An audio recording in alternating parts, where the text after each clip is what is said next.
हर तरह के माइंड का रहना जरूरी है।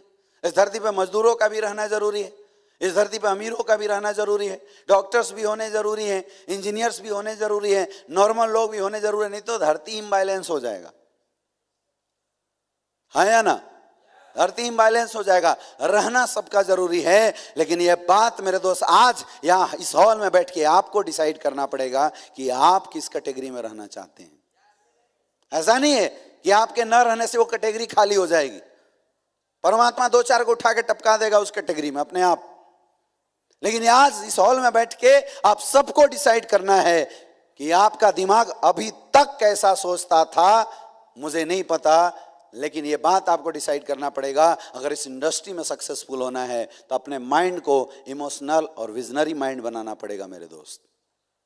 अपने सोचने के तरीके को बदलना पड़ेगा, अपनी लाइफ के मोड को आपको चेंज करना पड़ेगा। वो जो जिंदगी अभी चल रही है, जो सोच अभी आपके अंदर बनी हुई है, जो गलत भ्रांतियां बैठी हुई है, आज इस ट्रेनिंग में आपको सारी भ्रांतियों को तोड़ना पड़ेगा, अपनी माइंड सेट को बदलना पड़ेगा। नेक्स्ट, अपनी माइंड सेट को आपको बदलना पड़ेगा, चेंज करना पड़ेगा, तभी आप इस इंडस्ट्री में सक्सेसफुल हो सकते हैं। क्या आप बदलना चाहोगे? बदलना चाहते हो? सोचने के तरीके में बदलाव करना चाहते हो? Do you want to change your mode? Do you want to change your mode? क्या आप अपने सोचने के तरीके में बदलाव करेंगे? क्या आप अपने सोचने के तरीके को चेंज करके एक नया तरीका आजमाएंगे, जिस तरीके से इंसान की लाइफ इमोशनल और विजनरी माइंड का हो जाता है, ऐसा माइंड आप बनाना चाहेंगे? Are you ready? इतना आसान नहीं है खाली जोर जोर से बोलने से यस ये नहीं हो सकता। मोड इतना आसानी से चेंज नहीं होता, क्योंकि अगर आपको मोड चेंज करना है तो आपको अपनी मानसिकता में बदलाव करना पड़ेगा, अपने ब्रेन के अंदर बदलाव करना पड़ेगा, अपने सोचने के तरीके के अंदर आपको बदलाव करना पड़ेगा। और यही चैलेंज है इस इंडस्ट्री का। मेरे से कई लोग बोलते हैं कि सर क्या वजह है लाखों लोग इस बिजनेस को ज्वाइन करते हैं और फिर छोड़ के चले जाते हैं, इसकी वजह क्या है? मेरे दोस्त, इसकी सबसे बड़ी वजह है कि लोग इस धंधे को सेटिस्फाइड माइंड और एडजस्टमेंट माइंड से करने की कोशिश करते हैं, जबकि यह धंधा इमोशनल और विजनरी माइंड का धंधा है।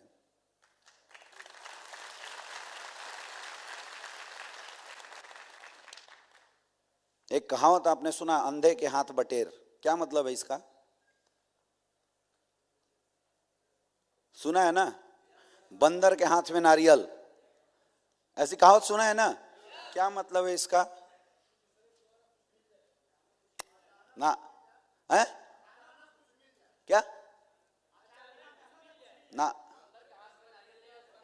हाँ, क्यों नहीं रह सकता है बंदर के हाथ में नारियल? अच्छा, और कोई? हाँ हाँ, क्योंकि वो नारियल को संभाल नहीं सकता। क्यों नहीं संभाल सकता? क्योंकि बंदर का माइंड ही अलग है। उसका माइंड है खींचो नीचो फेंको टेको, यही माइंड है उसका। हाँ हाँ, बंदर क्या जाने अदरक का स्वाद। क्यों ऐसी कहावत क्यों बनी? इसका क्या मतलब है? क्या?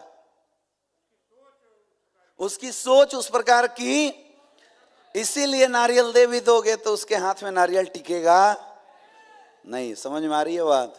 वैसे ही डायरेक्ट सेलिंग इंडस्ट्री मिल जाता है बंदरों के हाथ में,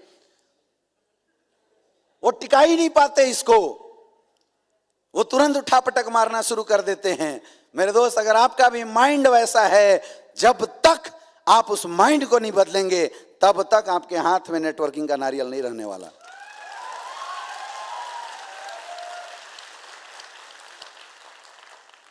चेंज करना पड़ेगा आपको अपने सोचने का तरीका।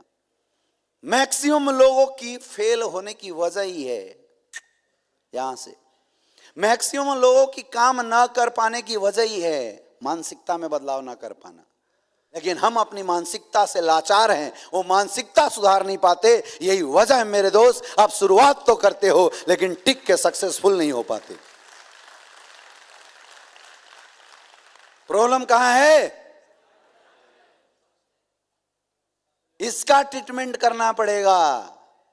जब तक इसका ट्रीटमेंट नहीं हुआ तब तक आपको इस इंडस्ट्री में मुश्किल आती रहेगी। और जिस दिन इसका ट्रीटमेंट हो गया, आप देखते रहना, एक दिन ऐसा आएगा कि आप वहां से उठ के स्टेज पे आ जाओगे और हजारों लोगों को ट्रेनिंग दोगे, लोग आपके लिए तालियां बजाते रहेंगे।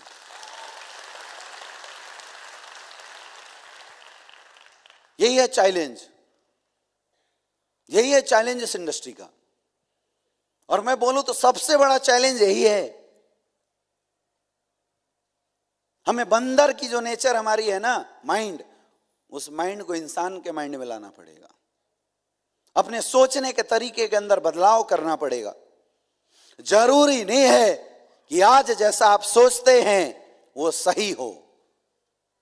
जरूरी है क्या? जरूरी है क्या?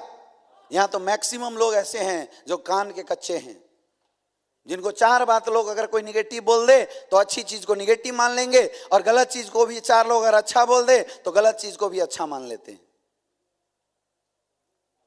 क्योंकि मानसिकता हमारी उतनी मैच्योर नहीं है, उतनी बड़ी नहीं है। इस इंडस्ट्री का चैलेंज ही यही है। आपको अपनी मेंटलिटी को मैच्योर बनाना पड़ेगा अगर आप सक्सेसफुल होना चाहते हैं तो। नेक्स्ट क्या करना पड़ेगा? अपनी मेंटलिटी को मजबूत बनाना पड़ेगा अगर आप सक्सेसफुल होना चाहते हैं। बना सकते हो? बना सकते हो? बना सकते हो? मेरे दोस्त, मैच्योरिटी ही तो नहीं है, इसलिए इतनी बड़ी प्लेटफॉर्म हमारी लाइफ में आई, इतना बढ़िया प्लेटफॉर्म हमें अपनी जिंदगी में मिला। उसके बावजूद भी 1 महीना ज्वाइन किए हो गया, 2 महीना ज्वाइन किए हो गया, 3 महीना ज्वाइन किए हो गया, लेकिन फिर भी हम अभी तक सीरियस नहीं है बिजनेस को लेके। सीरियस नहीं है हम। एक इंसान 20,000 का अगर खर्चा करके दुकान खोलता है ना, तो डेली उस दुकान का शटर उठाता है, दिन रात सीरियस होकर उस काम को करता है। 50,000 1 लाख रुपए खर्च करके अगर कोई छोटा सा गुमटी खोलता है ना, तो वहां भी डेली सीरियस होकर सुबह जाएगा, दरवाजा खोलेगा, थोड़ा पानी मारेगा, गंगाजल छीटेगा, अगरबत्ती दिखाता है, भगवान रखे उसके फोटो पे ऐसे करता है, अपना खाता बुक निकालता है, उसको प्रणाम करता है, फिर प्रणाम करके चप्पल नीचे खोल के तब उसके अंदर जाके बैठता है। सीरियस होता है वो। 1-1 लाख 50,000 की इन्वेस्टमेंट पे, जहां से पैसे कितने आते होंगे? 20,000, 25,000, 30,000, 40,000। और 70 करोड़ की अपॉर्चुनिटी लोगों को मिली एसलीपीएस वेलनेस के माध्यम से, लेकिन हम आज भी इस प्लेटफॉर्म को इंपॉर्टेंस नहीं दे पा रहे हैं। हम आज भी इस प्लेटफॉर्म की प्रायोरिटी नहीं समझ पा रहे हैं। हम आज भी इस प्लेटफॉर्म का सीरियसनेस कितना है यह नहीं समझ पा रहे हैं। हमारे लाइफ में आज भी इतना बेहतरीन प्लेटफॉर्म, इसकी प्रायोरिटी 0 है। इसकी प्रायोरिटी हमारी जिंदगी में 0 है मेरे दोस्त। यहां प्रॉब्लम है।